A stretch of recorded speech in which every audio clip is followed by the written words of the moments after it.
Selamat pagi Pak. Selamat pagi Pak. Gimana kabarnya nih hari ini? Alhamdulillah baik Pak. Gimana keluarga? Sehat semua? Alhamdulillah sehat semua Pak. Ya, dalam suasana Ramadan ini kita ketemu ya.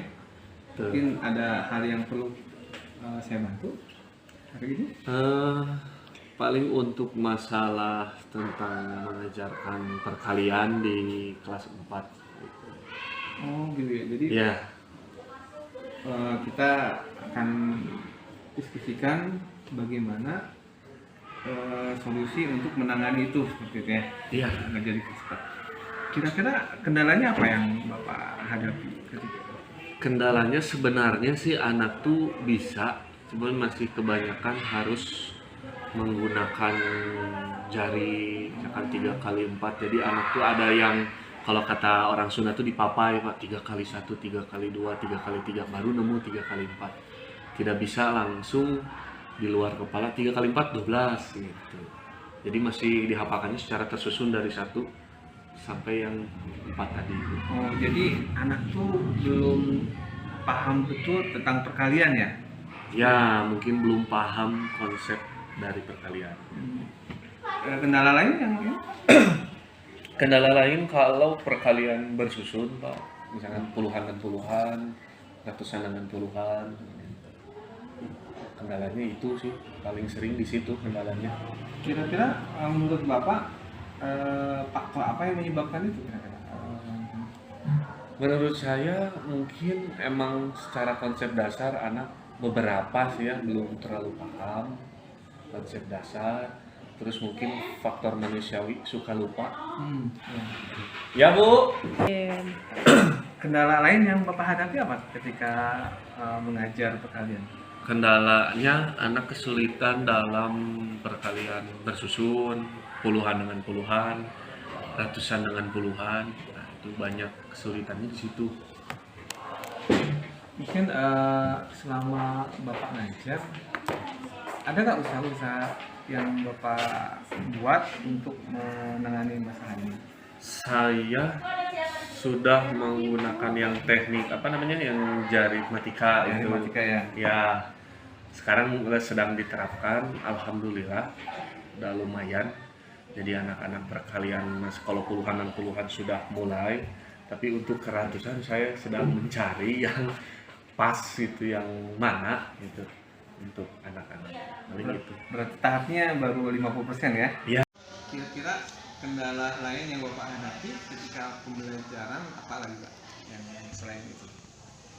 Kendala sih mungkin yang pertama anak belum hafal benar dari 1 sampai 9. Terus anak-anak tuh mudah lupa gitu. Terus mungkin konsep sih yang paling ini mungkin entah dari saya yang kurang menerapkan konsepnya, entah anak yang menerima penjelasan dari saya konsepnya susah.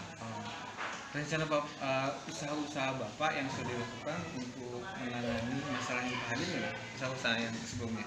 Usaha saya sebelumnya mengelompokkan Pak, jadi dari anak yang sudah bisa kalian dari 1 sampai 10 kita kelompokkan. Nah, yang belum bisa 1 sampai 10 kita kelompokkan juga.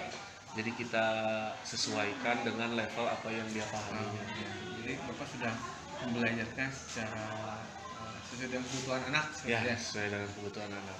Nah, jadi rencana Bapak untuk menangani masalah ini, strategi Bapak gimana? Kedepannya saya mau menerapkan jari matika untuk perkalian dan menggunakan yang garis titik itu Pak yang biasa digunakan orang Jepang untuk perkalian bersusun puluhan-puluhan, ratusan dan puluhan.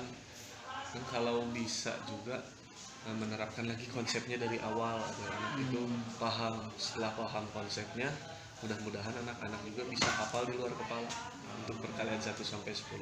Bagus sekali Bapak sudah punya rencana untuk menyelesaikan masalah yang Bapak hadapi. Nah, sekarang kira-kira tahap pertama yang akan Bapak lakukan sekarang? Tahap pertama mungkin mengidentifikasi dulu dari misalkan dari minggu kemarin sampai sekarang siapa saja yang sudah bisa, yang belum bisa, dan yang bisa tapi masih sering salah. Saya kelompokkan dulu untuk anak-anaknya, nanti Nah, lalu saya berikan materi yang berbeda, tapi dengan tujuan yang sama, tingkat kesulitannya yang berbeda. Nah, mungkin setelah itu dicari lagi, oh ternyata si A, si B, si C itu tidak bisanya di sini. Nah, maka saya akan memberikan pemahaman konsepnya lagi dari awal gitu mungkin. Ya, saya sangat presisi sih Bapak. Jadi Bapak punya strategi untuk bagaimana menyelesaikan masalah yang Bapak hadapi. Mudah-mudahan pembelajarannya maksimal Pak. Amin, amin, amin. Terima kasih atas waktunya Pak. Sama-sama Pak. Ya, Assalamualaikum warahmatullahi wabarakatuh. Alhamdulillah saya sudah melaksanakan coaching.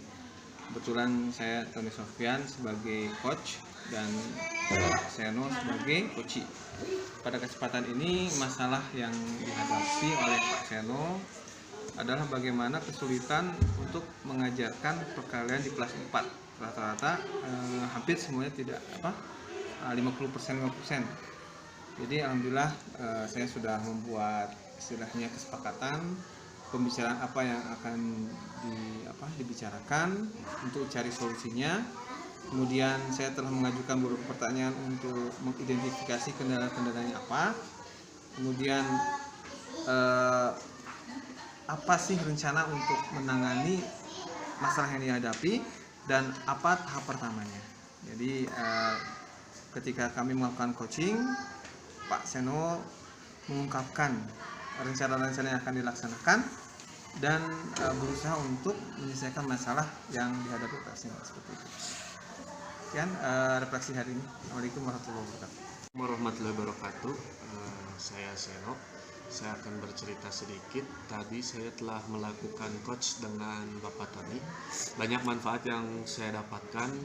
Saya bisa mengintrospeksi diri untuk memecahkan masalah saya yang ada di kelas 4, terutama dalam perkalian. Dengan coach ini kita bisa menggali potensi dalam diri kita dengan bantuan dari Pak Tony sebagai fasilitator.